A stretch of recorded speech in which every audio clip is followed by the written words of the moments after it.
is I started to say, I'm not a fisherman. I don't have the patience to sit on the bank of a stream and wait, hoping that something will bite at my hook. I get bored too easily. Now that wasn't always the case with me. Many years ago, and it really was many years ago, when I was growing up in Fort Lauderdale, Florida, I would go fishing anytime because it wasn't boring then.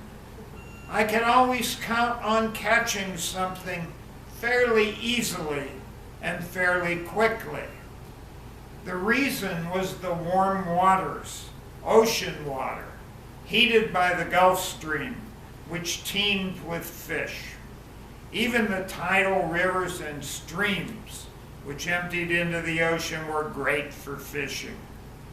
On more than one occasion, my mother would ask my brother and me, "Why don't you go out and catch dinner?" We only lived a short distance from the brackish Middle River and the salty intercoastal waterway, so we'd take our fishing rods and sit on a seawall at the river or the waterway, and would always catch something fairly quickly. Now, we would put whatever we caught in a bucket of water to keep it alive until we got home. Quite literally, that fish would be cleaned, cooked, and on the table in less than an hour. Now that is the only way to eat seafood, in my opinion. Nothing you can buy in a grocery store or order in a restaurant or eat in the dining rooms here at Grace Ridge can compare to incredibly fresh fish. And the difference is so great that I don't eat fish anymore unless it's that fresh. I got spoiled. Yep, I would drop everything to go fishing. And why not? It was fun, and success was virtually assured. Now, would you drop everything that you were doing, your family, your job, your various interests, if a total stranger walked up and asked you to drop everything? Dropping recreational fishing is one thing, but what if fishing was your job, your livelihood, the only thing you knew how to do? How would you respond to someone who came up and said, "Drop everything, come with me, I'll teach you how to fish for people"? But that is what Jesus asked of Simon Peter and his brother Andrew, and they did it. Jesus had been baptized by John the Baptizer, and not long afterward, Jesus heard that John the Baptizer had been arrested. Jesus had left his home in Nazareth, possibly because of his being rejected at Nazareth at the beginning of his ministry, and he moved to Capernaum in Galilee, which was a fishing port. Capernaum was on the trade route to the Mediterranean Sea. Galilee was the most fertile region in Palestine and was relatively populous. According to the historian Josephus, Galilee had 204 towns and villages, each of which had a population of 15,000 or more. You can do the math. 15,000 times 204? You know, there were probably something like 500,000 people in Galilee.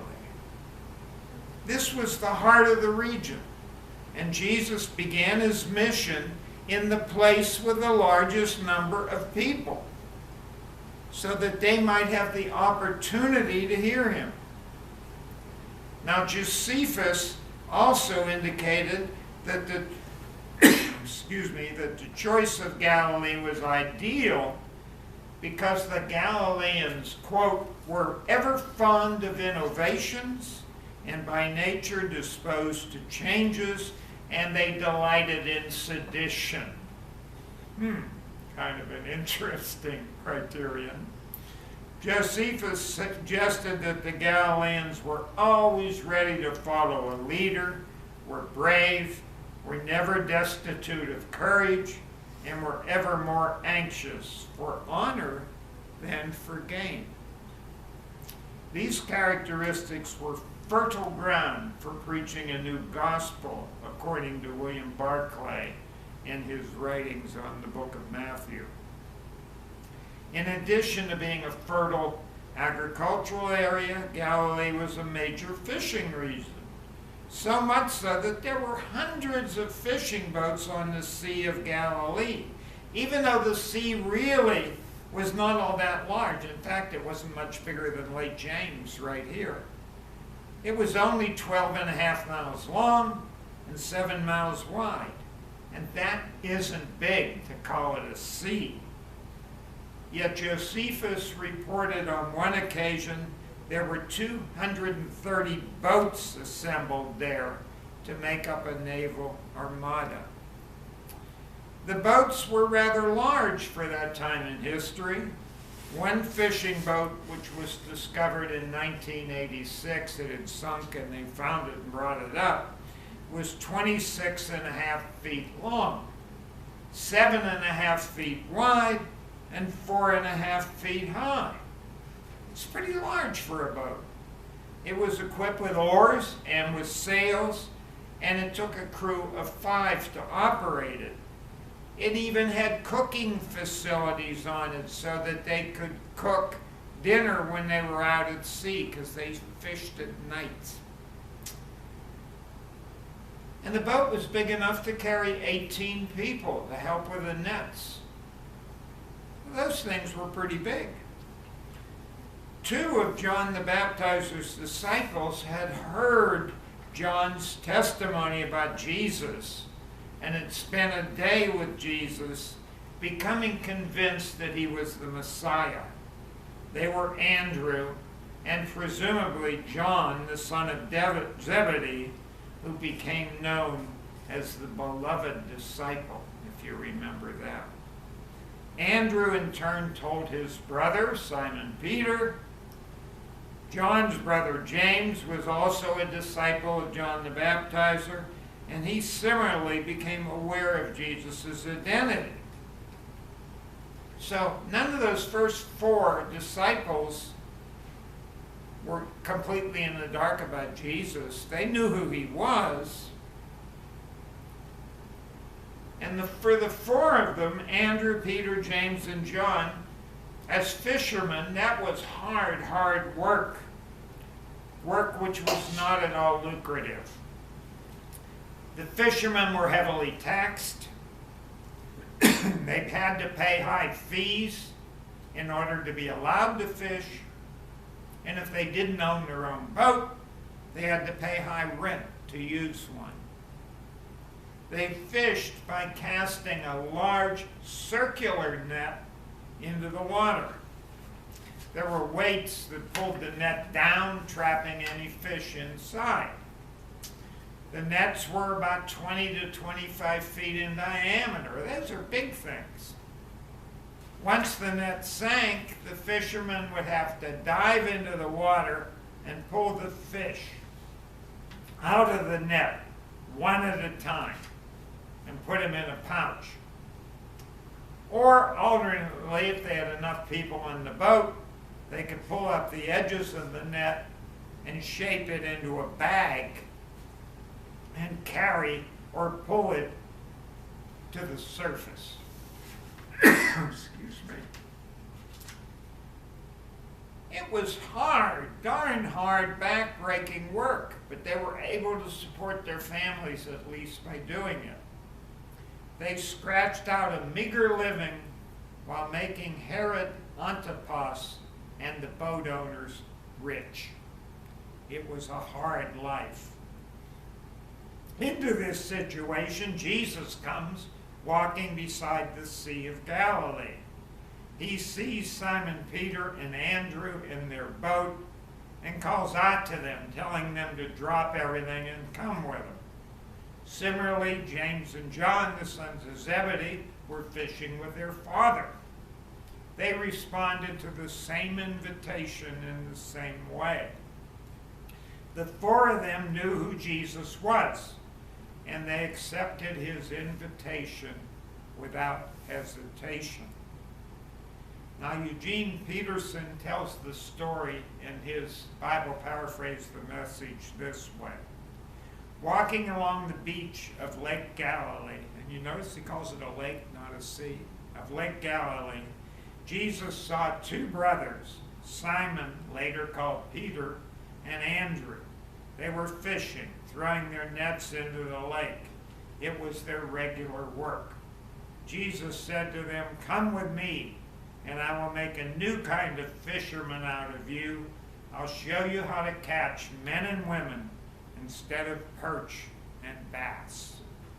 They didn't ask questions, but simply dropped their nets and followed. A short distance down the beach, they came upon another pair of brothers, James and John, Zebedee's sons. These two were sitting in a boat with their father, mending the fish nets. Jesus made the same offer to them, and they were just as quick to follow, abandoning the boat and abandoning their father. Now, William Barclay points out 6 characteristics of good fishermen and also of good fishers of men and women. I know that they don't apply to me as a fisherman. I hope they do as a fisher of people.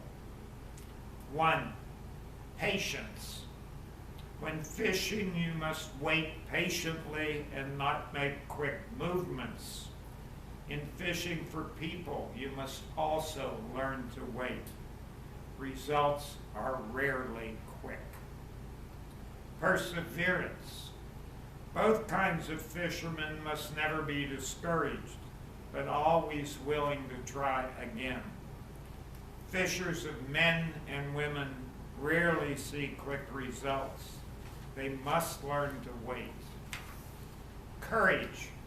Just as fishermen must be ready to face the fury of a gale or the sea, there is danger in being a fisher of people. Those who tell the truth are taking their reputation in their own hands. Number 4, an eye for the moment. Just as a fisherman must know when to cast or not, the good fisher of people must choose the right moment. There are times when the truth will be welcomed, and there are times when it will be resisted and opposed. The fisher of men and women must know when it is time to speak and when to keep their mouth shut. Use the right bait. One kind of fish will rise to one kind of bait. Another is attracted to a different kind of bait. Fishers of people will not win all people. They must know their own limitations. And 6, keep out of sight. If a fish knows you are there, even by just seeing your shadow, it will not bite. Fishers of people will not present themselves. They will present Jesus Christ. I'm a fisher of people, a fisher for Christ, and so are all of you as Christians. You can and will bring people to Christ. And there are a lot of candidates here at Grace Ridge. I have a friend here who said, this is a Christian place. Everybody here is a Christian. Wrong. About 1/3 of the residents here do not have a church or do not know about Christ. You can help bring them to Christ. But you have to remember to be patient, be persistent, and be brave. Watch for the right moment and act on it, and don't procrastinate. And above all, use the right bait. Use Jesus Christ. Jesus chose Peter, Andrew, John, and James. They had those characteristics, and so do all of you. Like those first 4 apostles, you know who Jesus is. Can you respond in the same way? Hallelujah.